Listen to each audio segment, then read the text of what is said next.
All right. For y'all that don't know who I am, my name is Jaron Horton. I am a football coach.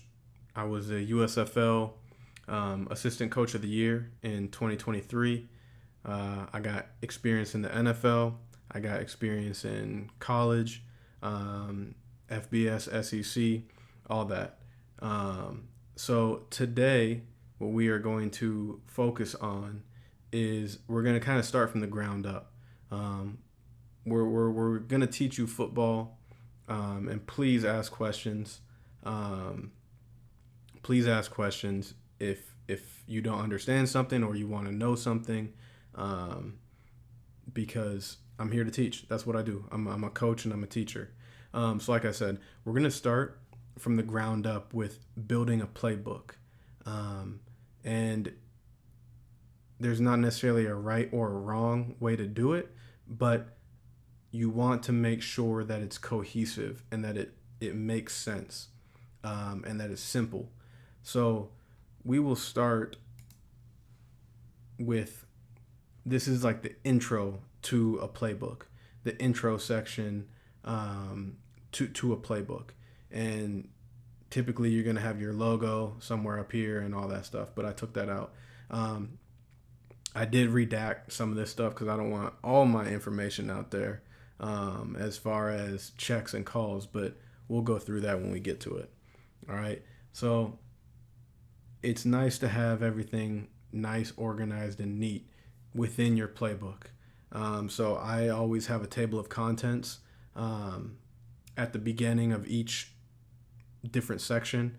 So this is just the general information. This is the first thing that the players are going to look at, the first thing that you really are going to present to the players when you're installing in spring ball, installing in fall camp, installing rookie mini camp if you're in the NFL, that type of stuff. So you got your cover page, table of contents, obviously is this. The huddle procedure, although you don't do that as much anymore because everything's more spread and a little bit faster pace, so you're not really in a huddle, but you still want to have it, and go over it. Then it's our defensive shade numbering system, which is our front stuff. Personnel groupings is going to be your base, nickel, all that stuff. The coverage color code, we'll get to that, and strength of formation, offensive sets, and stuff like that. All right, so starting with the huddle procedure, it's good to have this down on paper, so that you always have something to go back to and look at. However, players, are they going to look at it? Probably not, other than the first time they open their playbook and when you're actually going over it. But it's good to have. Some guys are going to look, some guys aren't. To go over this just pretty quickly, form your huddle quickly. You want to get in and get out of your huddle. You want to keep the constant huddle when the guy is the backer, the mic, whoever is the signal caller or the play caller. You want to be in the huddle. Don't be meandering around. However, in today's game, like we said, oftentimes a coach is signaling in from the sideline. Sometimes a D-line coach is going to be signaling the front. The DB coach might be signaling the coverage. The coordinator might be signaling everything. Just kind of depends on your team, your makeup, and how you're built and how many coaches you have, because that obviously affects things as well.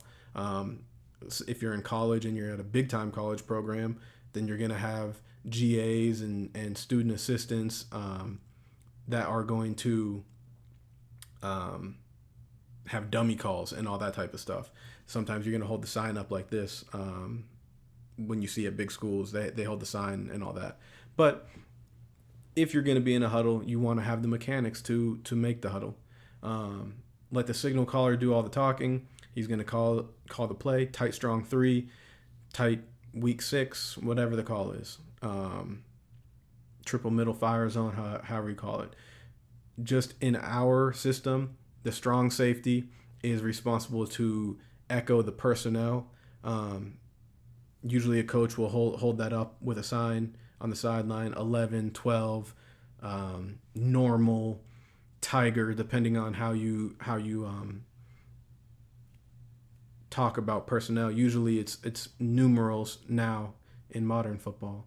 The other safety should always be saying down and distance, 1st and 10, 2nd and 8. Hey, red zone, we're on the 15-yard line, just to make sure everyone's aware of what's going on. The backer for us is going to call the defense, and then after the call, ready, break, right? Kind of semantics, but you want it in your playbook. You want to have it so there's no stone left unturned, if you will. When the opponents break the huddle, you get lined up and you get ready to go. A lot of this stuff that's in the playbook, like I said, people aren't going to read, but you want to have it in there because you got to cover all your bases. All right, now this is where my defense and our defense is a little bit different than a lot of other systems, most other systems. All right, this is how we number our front. A 0 is head up on the center, a plus or a minus is shaded to the tight end, and then we just go 1, 2, 3, 4, 5, all the way up to 9. All right, 2 is head up on the guard, 5 is head up on the tackle. Typically, in most defenses, a 4 is head up on the tackle, and then you have a 4-eye for inside shade. I'm not a defensive lineman, so that never made sense to me. This is the typical way that you'll see right here. All right. Like I said, a 4 is head up, and then a 4-eye is inside of that. And typically, a 6 is head up on the tight end, and a 7 is inside. And it never made sense that a 7 was inside of the 6. Like, that just never makes sense. So instead of having 6-eye and 4-eye and 2-eye, we made it to where it's now just 1, 2, 3, 4 up to 9. It should be simple. And it kind of goes against football, but at the same time, it's like the reason that people do that is because it's always been done like that. It doesn't mean that it's right or wrong, but sometimes there are ways to simplify. And that's what we're trying to do. We're trying to simplify and make it as easy as it can be. Initially, there is a little bit of a learning curve, especially for the D linemen, because most D linemen, you hear all your life, hey, a 4 is head up on the tackle. Well, for us, a 5 is head up on the tackle, so it's different. They do have to learn it, but they will learn it and be ready to go. All right, so that's the main difference in the fronts. So, like, if you get confused, just remember that it's 1, 2, 3, 4, all the way up to 9. And that's how I talk. It's not necessarily right or wrong. That's just what I do. All right. And then we have our personnel packages. And this is kind of a smaller menu. You probably can have a lot more depending on your level. You could have 10 different packages on defense, or you could have 2. You could have base and nickel. We are a 3-4 scheme, so that's how it's drawn up. Nickel for us is 5 DBs. We just bring the nickel on the field and we take off the Sam. Everyone else is the same, how we're built. And then we have our dime package where we bring another DB on. So we have 6 DBs. And then we also have the signals here. Nickel, let me see if I can get the camera. This is nickel, base, dime is here. Goal line is we're pointing to the ground. Typically, guys know when we're going to be in goal line. And then we have penny. If a team can run the ball well out of 11 personnel, we take off a safety and put in a corner. So we can still stop the run and we can still try to match up in man coverage. And that's penny right here. But whatever you're calling your packages, as long as they kind of make sense, like this is nickel, dime, penny, right? That's all coins. So that's kind of how that works together. And obviously, eventually you'll run out of coins, but you can call stuff quarter, you can call stuff dollar, you could call it whatever you want. Like, it doesn't have to be base, nickel, dime, all that. It can be whatever. All right, the next thing we're going to get into is the coverage color code.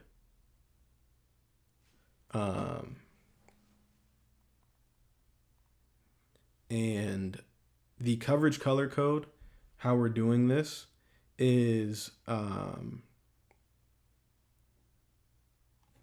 we use colors. I'm not gonna put our colors out there because then everyone's gonna know how my defense is built. Um, but you'll probably hear me talk about it later, and you can piece it together. But I just don't want it out there for the world to see. Um, any way that you can correlate your coverages to make sense. You can use colors, red, white, blue, green, orange, whatever, black. You can use cities. A lot of people use cities. For a lot of people, Seattle's cover three. New York is like a rotation to the right. New York and Seattle. Los Angeles, Miami. As long as you can make it make sense for the players, then it doesn't really matter what you use. Just make sure that you have a big enough sample size of things that you can use, um, that you don't run out of things. Like colors, there are a bunch of colors, there are a bunch of cities, animals, car brands. Like as long as you can make it in the same like the same world and keep it together, then you should be fine. Um, and then they're gonna correlate with um, R and L words. Right, left, Roy, Lou, Ray, Lex, Rob, Lee, Ralph, Lucy, um, to signify like if it's cover three, you might say Roy and then your city, like Seattle Roy, to make sure you're okay. That's cover three, and the safety's rotating to the right.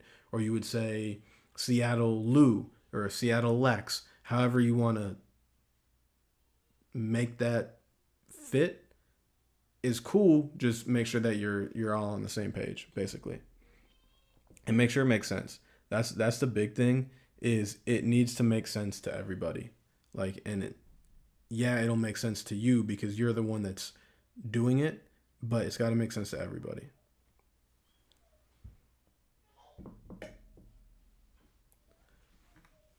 All right, so the next thing after the coverage color code is just the strength of formation.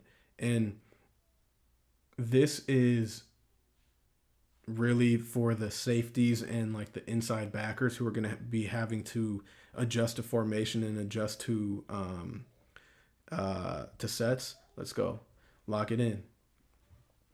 Bad day to not be locked. All right.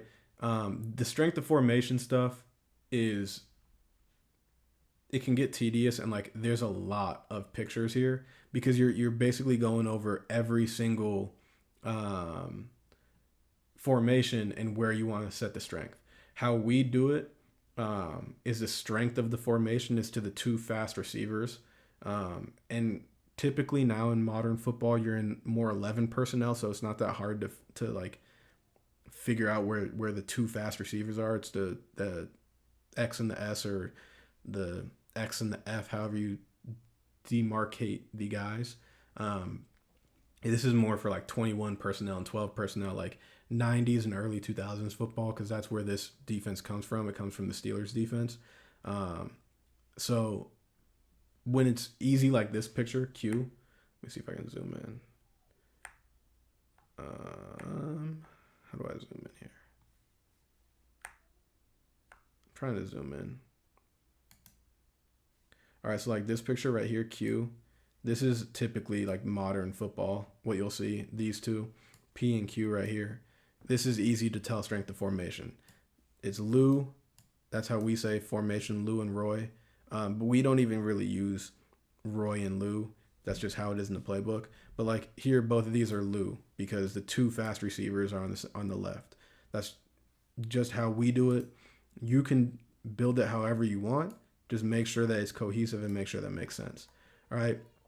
So this is in the playbook. This is all of our strength of formation, motions.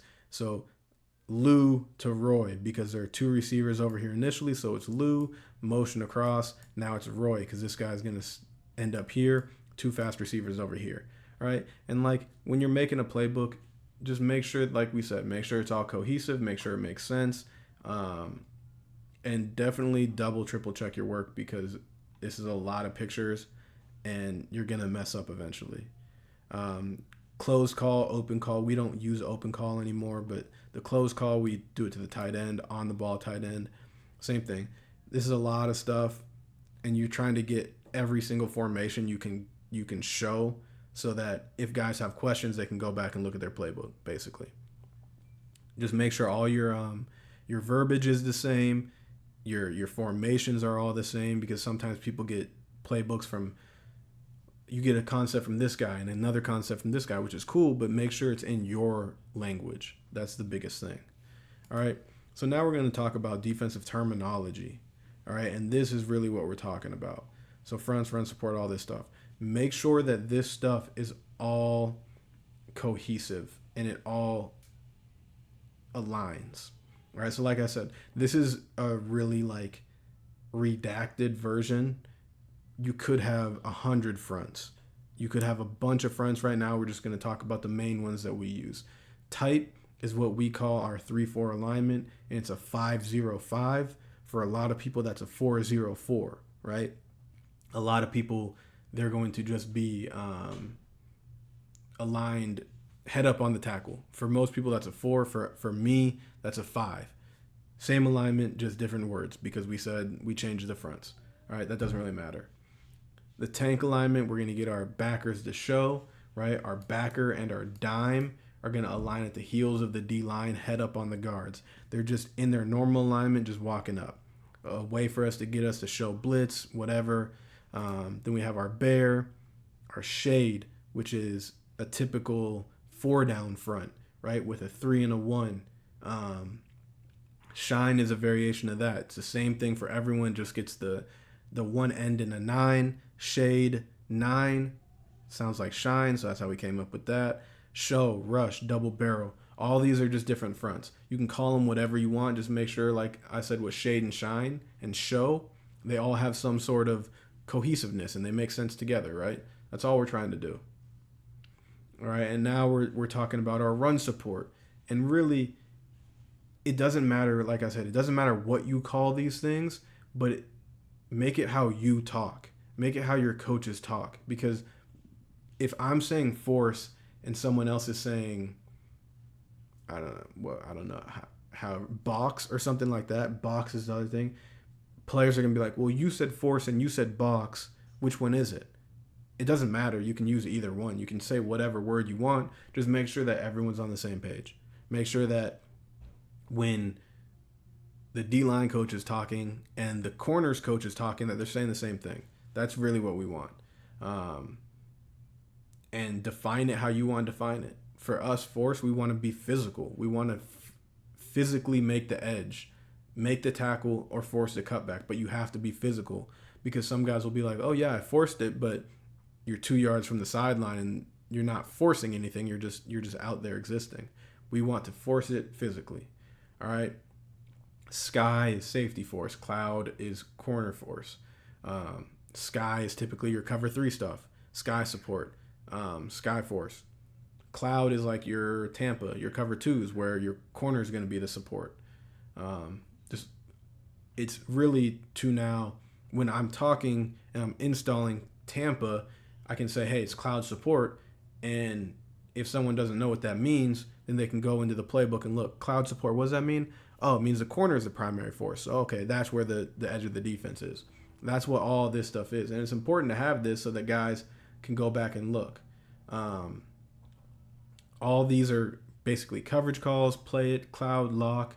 These are our R and L words to say that the safety's playing hook curl or the safety's playing seam and fire zone. I redacted these because, like I said, I don't want everyone to know everything that we call. I just don't want that. We got match. Okay, cool. All these things are just terms that we're going to use in getting set for stuff, right? Close left, close right. This is backer terms. Boss and bow, move, reload. These are all terms that we're using to get lined up. And it's important to have these things defined, because if I say banjo and hey, you guys need to banjo that. And they're like, what does banjo mean? Well, banjo, It's man-to-man, a pass defense technique with two linebackers playing man-to-man on two receivers. They're going to banjo it. Well, I thought you said Sambo. No, Sambo's between a safety and a backer. Yeah, it's semantics, but it's a way to have verbiage that when your guys get into year 2, 3, 4 in your system, that they're like, hey, banjo, Sambo, my side, your side. You know what's going on. And yeah, you can make stuff up, but it's good to have everybody in the same vocabulary. Everyone's saying the same thing. All right. Different ways to play bunches, different ways to play stacks, and all that stuff. All this is just verbiage, and there's a lot of it. And like I said, guys aren't going to look at all of this, but it gives them a dictionary and a Bible, if you will, to go back and look at. Oh, I heard coach say that. What does that mean? Oh, match. It means I'm going to take him to the flat and I'm going to carry the wheel and I'm going to match him vertical. Okay, now I know what that means. All right, and then now this page, the next one is your defensive philosophy. And this should be really catered to you because I don't know what your philosophy is. Only you know what your philosophy. And for us, this can change year to year. Like I said, different defense is going to be different. But this in your playbook is really more for like when you're interviewing. If you're a defensive coordinator, you're interviewing with a head coach, or you're a head coach interviewing with the owner of the team, or the AD, or whoever you're interviewing with. This is what you want to be. For us, we want to play to the echo of the whistle. We want everyone to get to the ball. Like swarm defense, you want to get to the ball. That's the kind of culture that you want to create. And it's good to have that on paper so you can go back and you can look at it and say, this is what we want to be. Did we achieve this or did we not achieve this? We want to listen and hear, because those are two different things. It's different to listen and to hear. You can listen, something goes in one ear and out the other. But if you're hearing it, it's going in and you're actually compartmentalizing what's going on. And you want to execute the assignment. Get aligned, get your pre-snap keys, know what you're looking at, communicate. That is huge. When the play ends, a quick eval, and then on to the next play. Whether it's good or bad, it doesn't matter, the next play. After this play is over, okay, we're on to the next one. Take responsibility for your actions and be aware of the situation. Score, down and distance, red zone, short yardage, goal line, 2-minute, end of game situations. Know what the offense is going to do in those situations. That happens with film study. That happens with just football IQ, right? If it's 3rd and 1, the offense is very likely going to run the ball. Some offenses on 3rd and 2, that's a pass down for them. Some offenses on 3rd and 2, that's still a run down for them.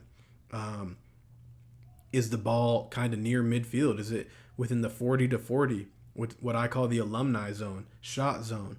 They're going to take shots. Is it 3rd and 7 on the plus 45? Okay, they might run that there because they might be trying to set up 4th and 1, 4th and 2. So we got to be ready for anything.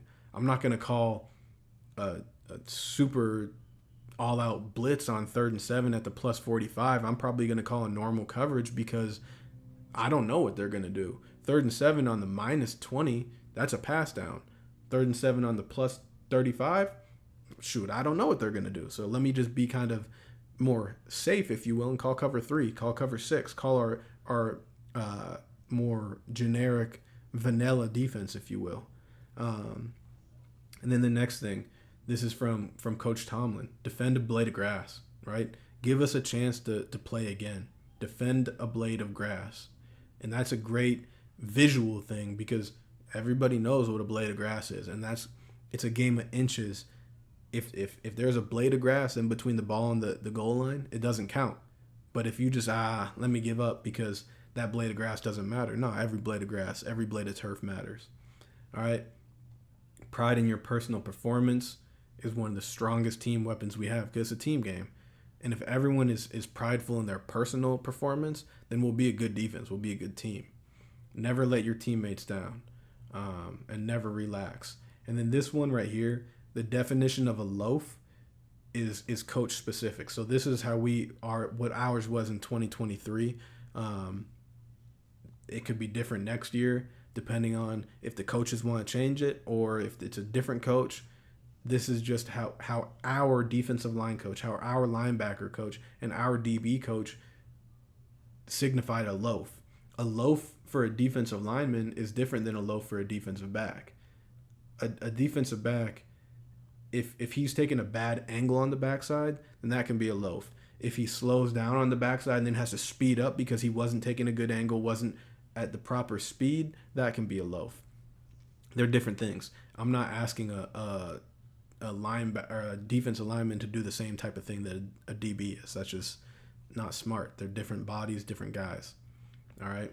And then your philosophy. I'm not going to go through all of this, but basically it's like I said, this is more for when you're interviewing and stuff like this. It's good to have it in your playbook because the guys that are going to read it, they're going to read it. The guys that aren't, they're not going to read it, which is fine. But the guys that are going to read it, they're going to read it and they're going to be like, oh, you had a misspelling here. Or, oh, this doesn't make sense. Or, I really like what you said when you said our main objective is to keep the opponent from scoring and to gain possession of the football. Like, the guys are going to read it. They're going to read it. Not everyone is, but that's all right. All right. And this is, like I said, I'm not going to go through all of this, but this is just kind of our defense, what we want to be. And our defense, we were damn good. We were number one in every category. So I know this is just words on a paper, but it paid off. We were a successful team defense. We were number one in damn near every category. All right? So this is just whatever you want it to be. Whatever you believe in, that's what this should be. What's up? That is, a punter that should be in the NFL right there. That's who that is, Nuker. I mean, shoot. He was a special teams player. He was a punter, but he was also part of our defense because he helped us out a lot. Flip the field, back the opponent up. Shit. Good punter, that's important to have. All right, so now we're talking about defensive fronts. So like defensive line play, front seven stuff. Miss you too, man. I miss you too. All right, so now we're talking. This is our tight front. All right, and this is just explaining for each guy what their alignment, what their key, and what their responsibility is. All right, our closed end, the guy towards the tight end, his alignment's a 5 technique, head up on the tackle. Right, that's what we said. Or a 4 technique, depending on if he has to get inside and he can't beat that tackle, whatever it is not a big deal. It's your alignment, how you teach your keys. What we taught is man on, near back, and then puller. That was how our Coach Courtwright, that was what he taught. And what your defensive line coach teaches, or if you're a D-line coach, what you teach, that's cool. I mean, whatever works for you works for you. Like, I'm not saying that my way is the right way. This is just what we did, and it worked for us. And then their responsibility on the basic tight front. If it's a pressure, it might be different. But this is basic how we did it. Closed outside linebacker and open outside linebacker we have in here too. They're going to be an 8 or a 9, which is either head up on the tight end or outside the tight end, and they're responsible for the edge normally. Like we said, unless it's a pressure. All right, so that's our tight front. Here you can see the flow. He's going to 2-gap. He's going to 2-gap. He's getting B-gap. They're flowing. He's going to make him right. And he's going to make him right. Let me go right here. So the nose, he's going to try to get front side, and he technically is here. But if nose gets cut out, then he's going to go front side. They're just playing off each other, same thing. Depending on what you want to do, he might go front side, or he's responsible for the B gap, and he's playing off of him. Whatever you want to do, it doesn't matter. Like I said, this is how we did it. What works for you works for you. What works for your players works for your players. All right, so now we're talking shade front, 4 down. This is your typical 4 down front. And you might get a whole bunch of different fronts. This is just our shade front. 3 technique to the tight end, 7 techniques inside shoulder him, 1 technique is right here, 6 tech end is outside shoulder of the tackle. You might flip it, you might be head up on the guards. This is just for us. This is our shade front. And you could have a lot more. You could have just a few. It depends on what your guys can learn and what your guys can execute. And also, it doesn't necessarily make sense to have 1,800 fronts if you only need three. If you only need three fronts, and only have three fronts.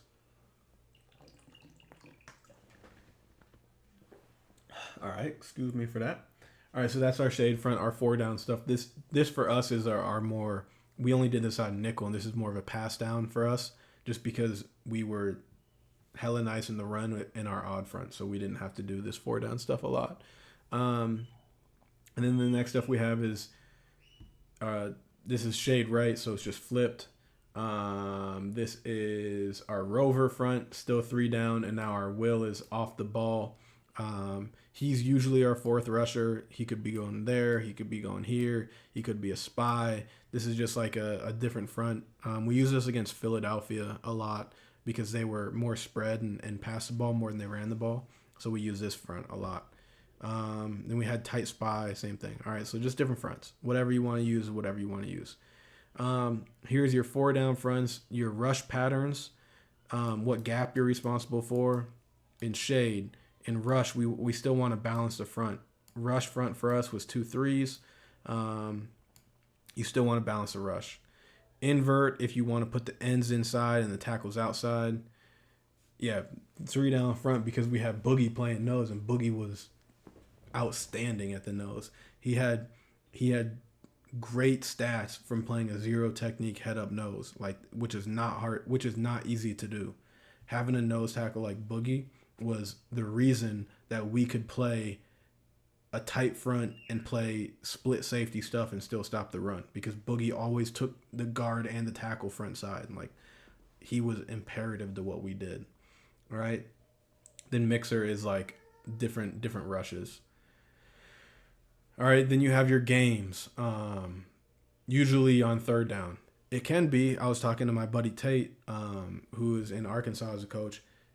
He says he runs a lot more games on every down. He just likes to mix it up, and that's just your philosophy. That works for him. We didn't do a bunch of that, just it wasn't our thing. But if your guys, if your defensive linemen like to stunt, if they like to move, if they like games, and it works for you guys, do it. It's about what works for you. And like as a coach, that is what is imperative, is finding what works for you and your players. To run a three down front, like you just said, Scout, you have to have a nose that is a stud. Like we had Chris Okoye and we had Boogie and we had Alive in there sometimes. Like you got to have a guy at the nose that's staunch and can like really hold the point and can cause chaos. If you're in high school and you can't recruit and you're at a smaller school, then a three down front might not be the best thing for you. You might have smaller D linemen and you want to be in a four down front and they can just penetrate. Like it's all about knowing what your guys can do. And our guys played well in the three down front, so that's what we did. And that's how we built the defense. But your games, and you can have as many games as you want and as many games as you guys can execute. This is just our base package stuff.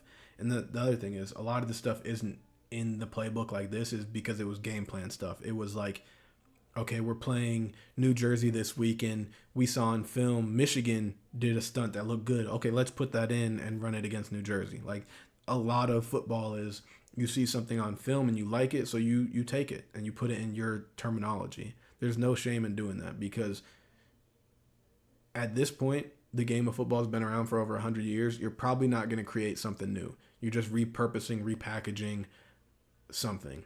Even nowadays, like zone read is just option a little bit different. It's a little repackaged. And then like RPOs are just, I mean, those are a little different, but you understand what I'm saying. Like you're not reinventing the wheel. You're just kind of painting your rim black as opposed to chrome. Like you're not reinventing the wheel.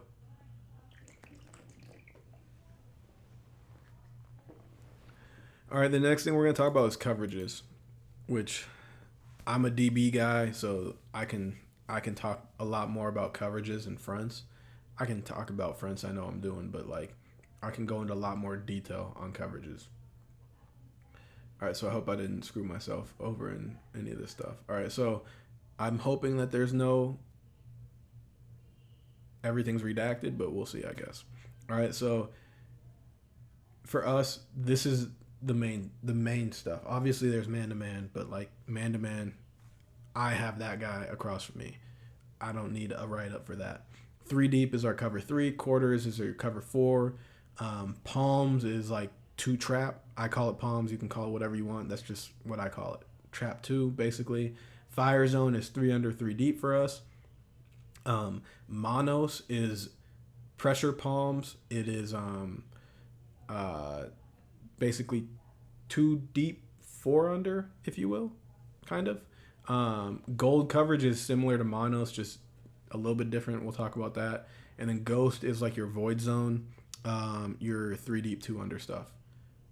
And basically, this is everything with variations and stuff like that. But I mean, for the most part, that's all the coverages that you're gonna do, and then cover zero, obviously.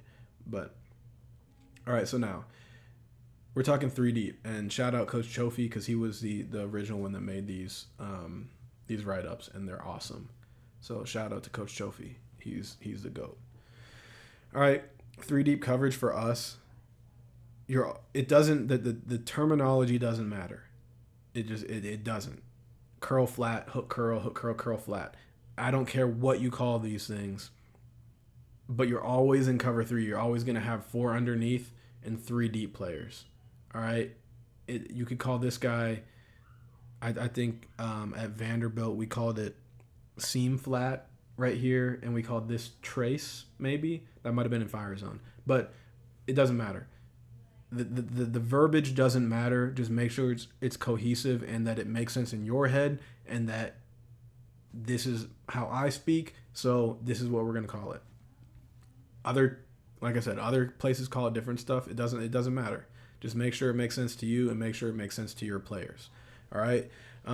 So right now, the curl flat player for us, he's gonna reroute two. All of this stuff is like true, what I would call country ass cover three, like spot drop cover three. We play stretch all the time though, and the stretch is my strong curl flat player he's responsible for the vertical of two. So it looks like man, how we play cover three typically. This is country ass cover three, like if we're spot dropping. Our hook curl players are going to play off of three. Basically, we tell them to have three on their inside pad. So let me be able to draw on this real quick. All right, cool. So this hook curl player and this hook curl player, typically they're your linebackers. It could be a safety, whatever. I want this hook curl player, number three, should stay on my left shoulder, and this hook curl player, number three, should stay on my right shoulder. This curl flat player is going to be outside of two. This curl flat player is going to be outside of two, and then my corners are responsible for one. But basically, we're playing zone defense, so like it should be defensive guy, offensive guy, defensive guy, offensive guy, defensive guy, offensive guy, and so on and so forth.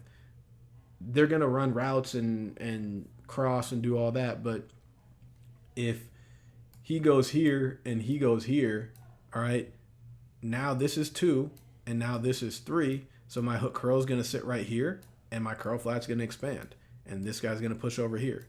It's all about where is the receiver ending up. All right, I hope that made sense, and we'll go over that a little bit more in a little bit.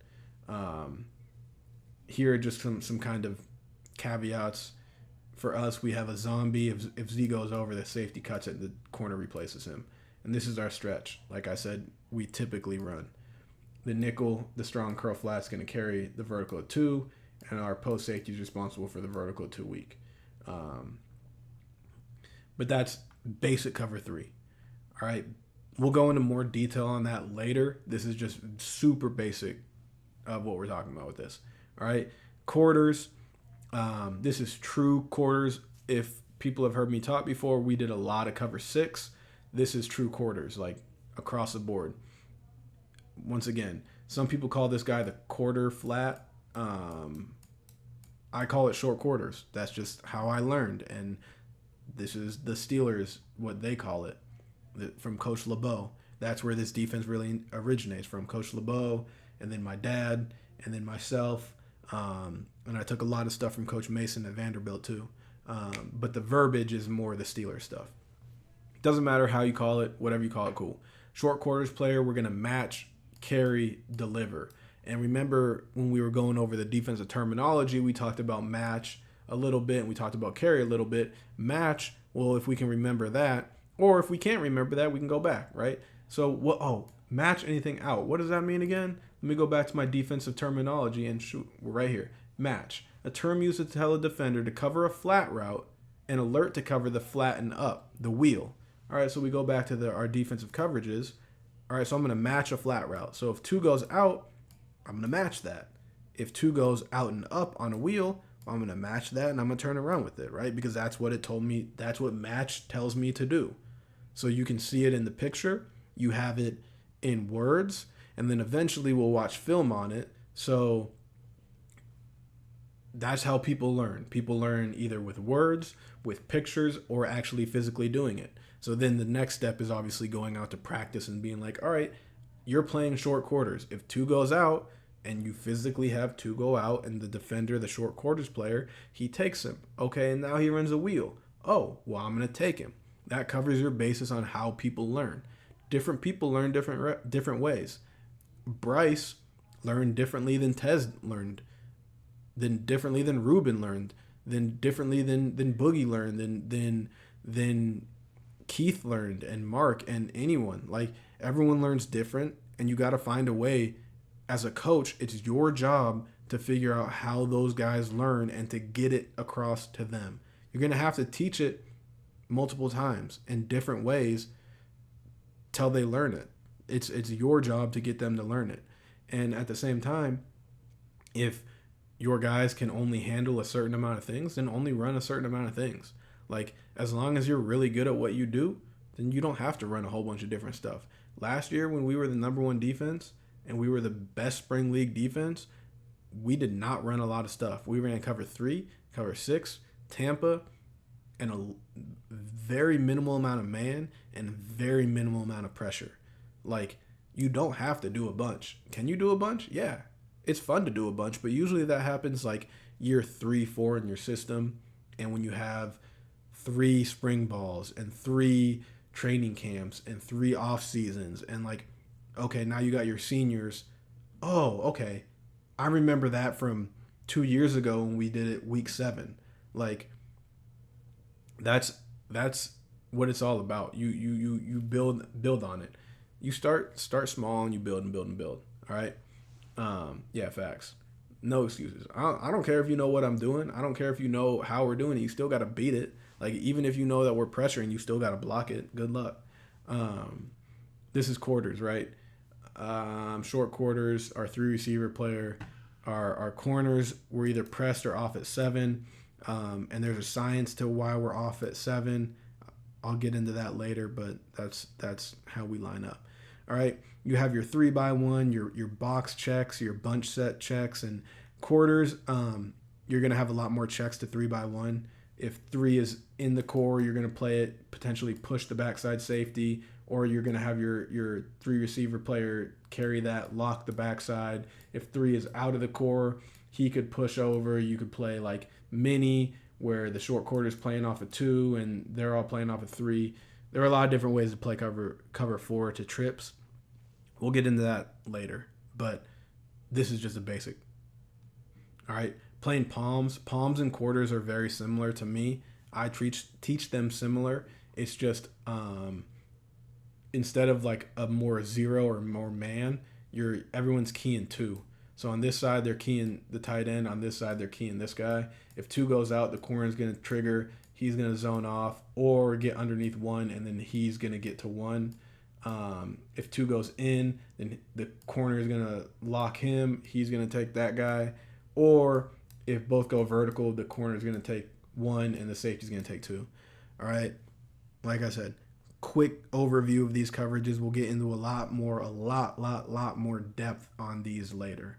But it's good to have these pictures in here because some guys learn by pictures. Some guys, this is really important for them. These picture pages are awesome for some guys. Some guys, it doesn't mean anything, but it is what it is.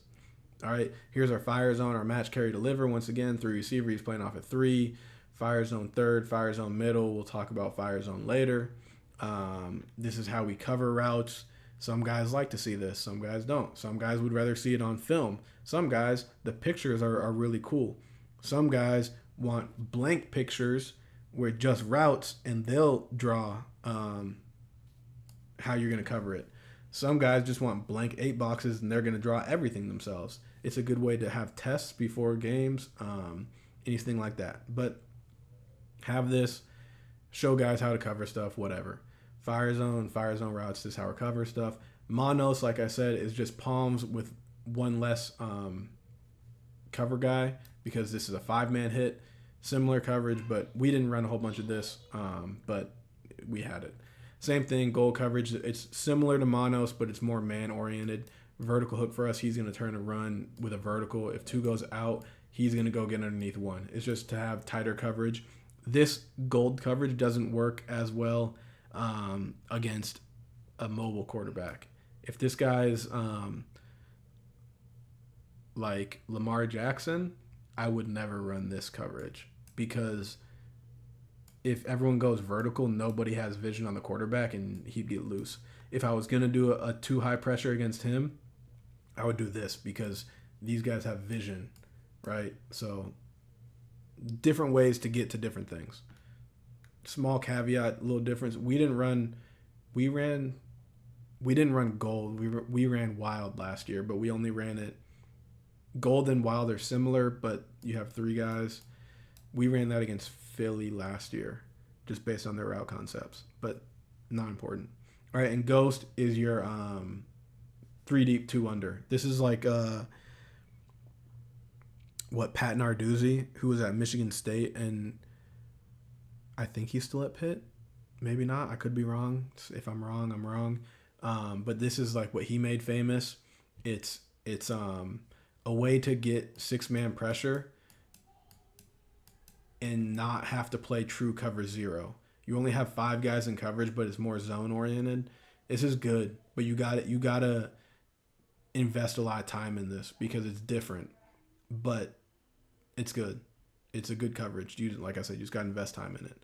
All right, so that's our coverages, and then the next thing we're gonna talk about is offensive information, and this, like I said, this is just building a playbook. And this one's the big one. This one's really more for coaches. And it's basically how you talk, right? So the offensive personnel groupings, this is how most people do it nowadays. Like 21 is 2 running backs, 1 tight end. All right. 12 is 1 running back, 2 tight ends. But it's important to go over this with your guys on day 1 because some guys have never learned this stuff. So they hear 12 and they have no idea what you're talking about. They hear 11 and they don't know what that means. It's really simple, but you have to teach it. Like, you can't just expect someone to know, oh, they're an 11 personnel. I don't know what that means. I've never been taught that. It's 1 running back and 1 tight end.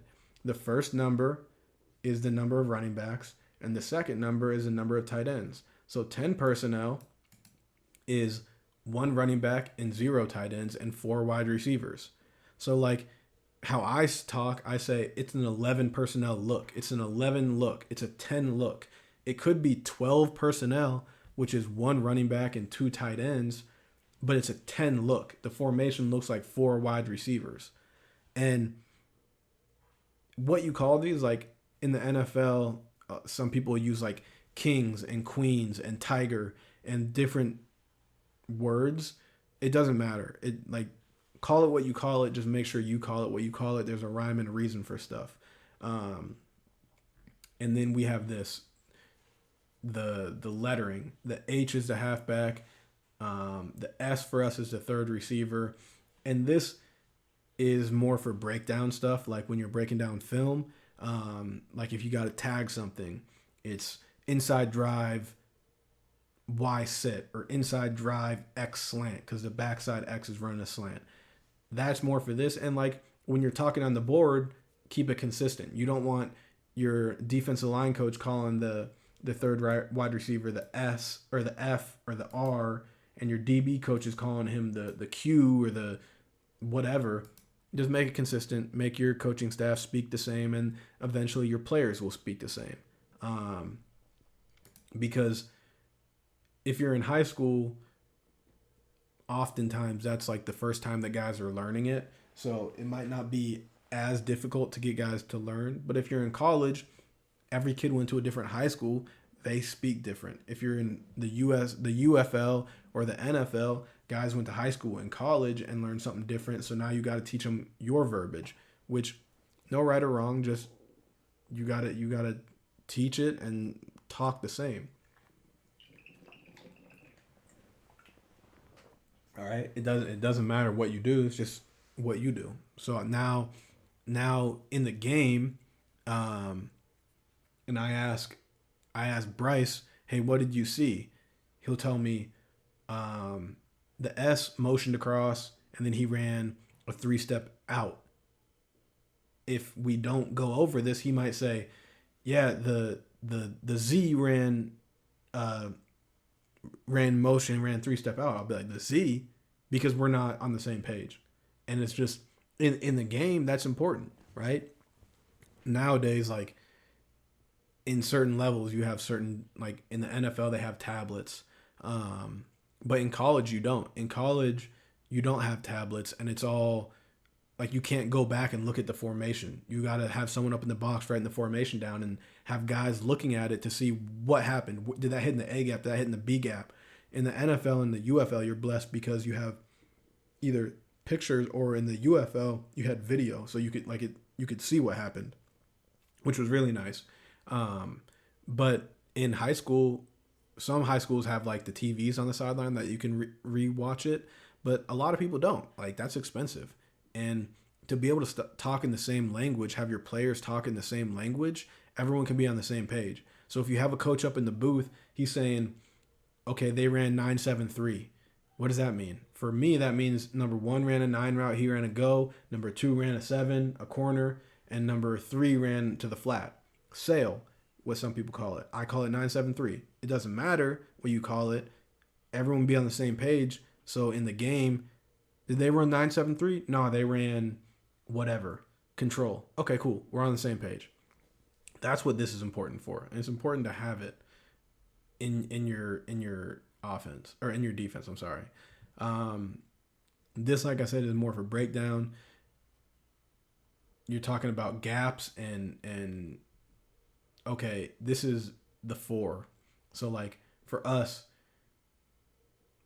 power would be like 14 power or something like that.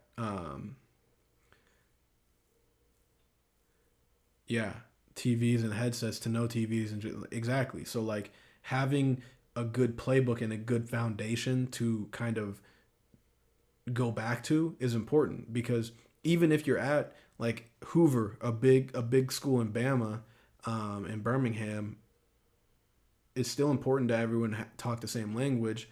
And I'm sorry, I'm not super familiar with Alabama because I never recruited there. But if you're at like a smaller, a 1A school, and you don't have all that, then you need to have the guys talking the same language so that he can tell you what he saw in the field, because on the sideline you can't see everything. Up in the box you can see a lot more, but you still can't see everything. And then the next thing is backfield sets. This is just, like I said, this is a lot more for breakdown stuff, so it's consistent in your breakdown, whether you use Exos, whether you use DV Sport, Huddle, Tempo video I've heard of and used in the past. It's kind of cool. But near back, far back, eye back, you don't see as much of this anymore. You don't see the 2 back stuff. You're seeing more like 1 back set, gun far, gun near, pistol, Y off. And what this is just what I call it, right? There's no right or wrong. This is just how I speak. This is my language, right? Gun near. It's a gun set, shotgun, and near. The H is aligned to the tight end. Gun far, it's a gun set. They're in shotgun, but he's away from the tight end. All right? And it's important, like we said, to have everyone on the same page, because the D line coach, he's usually on the sideline. He probably can't see all the time the backfield set. Hey, was that gun near or gun far? Oh, it was gun near. They ran same side power. He pulled, he went here. All right. If it's gun far power, that's that. Sometimes that can be difficult if you're setting the front to the back, setting the front away from the back. All right. It's important to have everyone speak the same language. And your playbook is your Bible. This is what everything's based off of. So make sure that your playbook is how you speak. How it's your verbiage. Doesn't matter what it is, it's your verbiage. All right, your motions signify all the way across. Yo-yo motion, short motion, Z in, Z out. Different ways to talk. Jet, all right? Different motions, orbit motion, because jet motion and orbit motion are different, all right? They're doing different things off of those, so it's important to have a name for it. All right, here's back and tight end motions. I'm not going to really go into that because you guys understand, right? You want to have different words. The Y move, where did he go? Did he go all the way across? Did he go short? Did he go in? Did he go out? Have different words for that. Have everyone speak the same language. All right, the next thing we're going to look at is wide receiver alignments. This is important as well. Is the Z and crack alignment, which is 3 to 5 yards? Is he close? Is he like a wing? Is he in normal alignment? Is the X tight? Is he cut? Typically, if they're in Z crack and X cut, they're going to run cross country. All right, so it's important to be able to talk in that language so that guys know, hey, Z crack, alert the over. X tight, alert the under. Z close, alert him going underneath. Bootleg, right? It's important to have these trigger words. Hey, Z's crack. Z's close. Oh, I thought you said he was tight. Wait, what? Everyone's got to be in the same language, because crack alignment might mean something different than close alignment. Close alignment, he's going underneath. Crack alignment means he's going to crack somebody for like a toss crack. So that's why we use different words. Just build it in. Tight end alignments, yada, yada, yada. All right, this all right here is all for like breakdown stuff. So like, don't even worry about that. That's how we break down film.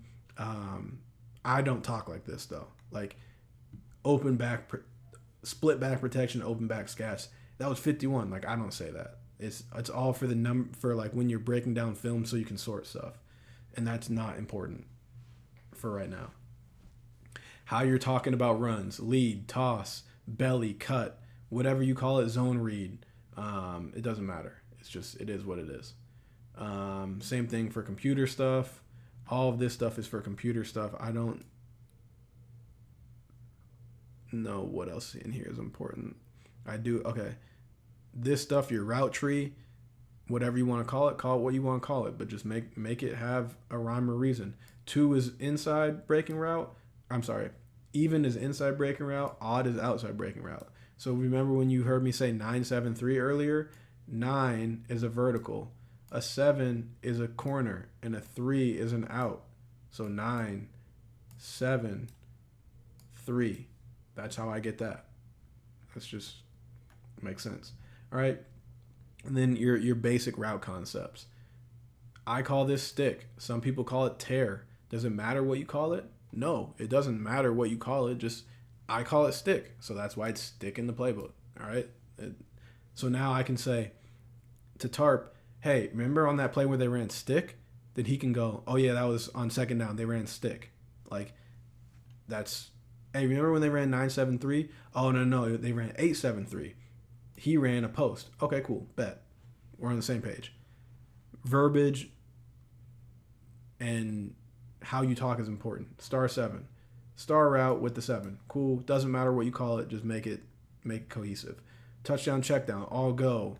Who cares? That's what it is. For me, I call it touchdown, check down. China 7. Some people call it smash 7. Some people call it who knows. Call it what you call it. All right? These are all just how we talk. Past concepts, how we talk. And it's not everything, but it's nice to have a name for stuff, right? Because usually offenses are using concepts. Dice, all right? Some people call it Hank. I call it dice. It's the same concept. 1, He's running a hitch. He's running a hitch. He's going over the ball. He's going to the flat. He's going to the flat. You can get to it from 3x1. You can get to it from 2x2. It doesn't matter. It looks like 5 points on a die. 1 point, 1 point, one in the middle, one out here, and one here. It's field spacing. Oregon, I call it Oregon. It's a similar concept, right? Here, here, here, some form of here, and some form of here. It's still a similar concept, but they're just getting to it a little bit differently. How you call stuff is how you call stuff. That's not a big deal. But have something to go back to and say, hey, this is double slant. This is 1-2. Some people call it dragon. It is what it is. All right, and these are route concepts, cool. Run concepts. And this takes a lot of time in the offseason to do all this, but it's important to have because you always have it.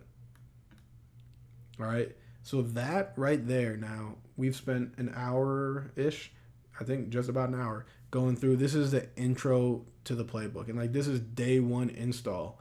And I taught this just about how I would teach it in day one install, right? It took about an hour. You probably have an hour meeting, maybe 2 hours, but that's your first meeting, all right? And you want to give the playbook to the guys beforehand so that they have something to work off of. And it's not their very first time hearing it, but this is your first time hearing it. If you're in college or if you're in high school, some high schools don't have spring ball, but in the South, they probably all do. Spring ball, you're going to install it. Fall camp, you're going to install it. And then in the off season, potentially you might install it. But typically you're going to install it maybe 2 or 3 times. In the UFL, we only installed it once because we only had training camp. We didn't have an off-season program. You can give guys the playbook, and something that's nice about my playbook personally is built for this league, for the UFL. So I have all my stuff on YouTube, like with private links, to where it's basically me doing this and talking about the playbook and installing stuff. I just recorded myself doing it and put it on YouTube so that those guys can, in the off season, can look and learn and all that stuff. That probably helped us on defense. I don't know how much guys looked at it in the off season, but I know some guys did because I can see the view count on the videos and stuff like that. And guys would ask me questions. Some teams I know had meetings in the off season. I didn't want to do that because people have lives and stuff like that. Yeah, the YouTube private links were nice. But like some people would actually have like sit down and have Zoom meetings and make everyone be there. I'm like, shoot, you guys are working in the off season. You guys got lives. You guys got kids, family, this, that, and the other thing. Like, I'm not going to make you sit down and have a meeting. You watch it on your own. And then the other thing is when you show up to camp, you can tell who knows. Like if a guy doesn't know, he's not going to play. But that's me personally. But yeah, I mean, like we spent about an hour. We talked about playbook basics and how to build a playbook really. And if you're a coach and you want access to this playbook, shoot, hit me up on Twitter, hit me up on Twitch or something like that. And we can talk about something and I can give you access to this. And potentially if you want more, if you want to see film and all that stuff, we can get into that. But I think the next stream that we do, we'll start looking at installing actual plays. And I will show one real quick, how it's built. It's loading up right now. So for me, this is tight, strong 3. This is my basic cover 3. This is out of base, but like I said, it's similar basic nickel. All right. I redacted some of it because I don't want all my words out there, but this is the basic thing. All right, tight, strong 3. We're not going to go into this. We'll go into this next stream. But like I said, with the links, all of these right here, you click it and it takes you to the YouTube video. So like, don't be stealing my stuff. I'm going to look at the views and I'm going to see if someone typed that link in and looking at my stuff. All right. So like they can click that and it takes them to the tight strong 3, and it's me talking through it and film and all that stuff. This technique, the third corner, the middle safety, the strong curl flat, the weak curl flat, like they can click on this with access to the PDF playbook, and it'll take them to the link and it'll take them to the video. It's actually really cool, because we didn't have a whole bunch of time in the off season to do it, so that's kind of how I got around that. But this is really nice for the UFL and the spring league. So we'll talk about we already did a little bit of cover 3 in the last stream. We'll probably start again the next stream talking about cover 3 like this, and we'll go into a little bit more detail on how we're teaching concepts and what we're doing. But like we said, let's see, for the backer right here, just real quick, he has his alignment, head up on the guards, 4.5 yards deep. I'm not super big on alignment. I want people to be like comfortable and be where they can be. I'm not super big. Like if he's 5 yards deep, if he's 6 yards deep, like whatever, wherever you feel comfortable and you can make a play. That to me is semantics. It doesn't bother me. Up here, these fits, these alignments, those are more important to me. I want you to be where you're supposed to be. But you can see like here it says he's hook curl. What does hook curl mean? Go back to the defensive terminology and figure out what does hook curl mean. I'm not sure where, it's somewhere in here, but find what hook curl means, because it's somewhere in here. I don't know where it is, but it's somewhere. It'll tell them what hook curl means, and it'll tell them what curl flat means and all that stuff. So they can look at it and they can look at it there, they see it here, and then they can go down here and they can click, okay, I'm the strong curl flat player. Click strong curl flat, and it's going to teach it to them right there. So they really should have no questions. And if they have questions, ask questions. But that's basically how you build a playbook from the ground up. Make it cohesive. That is the biggest thing. Make your playbook cohesive. If you take a bunch of stuff from different people, that's great. Like, that's how football works. You're going to take concepts from different people, but put it in your language. That is the biggest thing I can say. Make it have a rhyme or a reason.